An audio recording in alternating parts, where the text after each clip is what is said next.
Okay, here's a comparison on our shroud and one that's easily available from places that sell HK parts. This is the one that you can acquire on some of these other HK parts outfits. This one over here is our RDTS one that we specifically machined for our bills. It has a slot pattern exactly like the H&K German shroud. Same width, length, everything. This is machined from 120 wall, where we machined it down to 60 wall on these portions, and the 120 walls in the lip. Now here's the difference, hopefully you can see, is our inside diameter, and this is the same size we've been doing for a long time.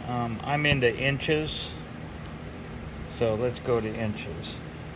So here we have 1.757, and that runs all the way through the tube into 1.757. Here we have the one that's readily available. I'll measure it from the front. You can see here that ridge in the front. So that's a smaller ID. So the ID here is somewhere around 1.65, maybe 1.66. And then if you look here in the center, it's the same thing. And then if you look back here, it's the same thing. Where you can kind of get a view down there where you're not utilizing the whole ID. So yeah, 167 or so. And you can also see it when you look along here, and then here, and here. And here's the full ID, but then you get constricted here and there. There again on these exact HK slot pattern, when we use ours, we take this and we machine this off. This would be the part going to the rear of the gun. This just gives it some integrity till we cut it off. And then here we leave this space here to utilize the MP5 cocking tube.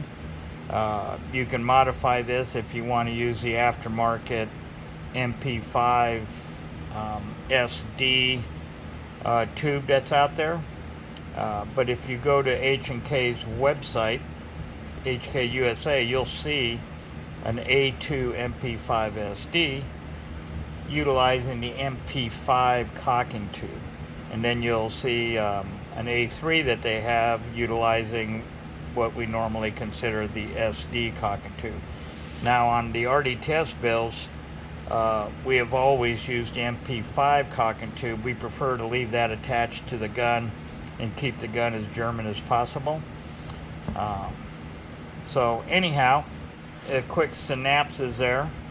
And the reason we give it the big ID is our suppressors, ever since, I don't know, 1986, when we started building these things, H&K's suppressor is 40 millimeter, which you can't find.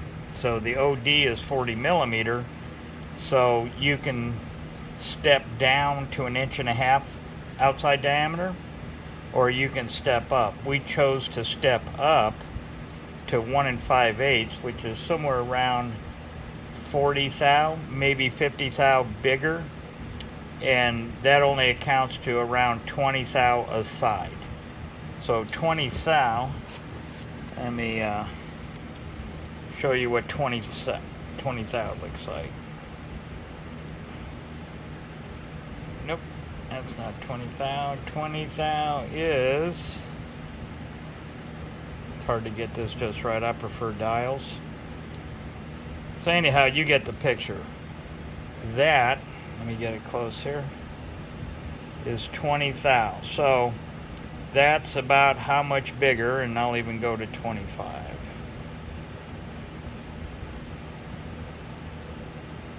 Like I say, it's hard to get this, but anyhow, that's how much bigger aside our suppressor. You can see that's pretty much nothing. But the problem is when you try to squeeze our suppressor into these aftermarket or, you know, readily available, you end up with 1667 thereabouts.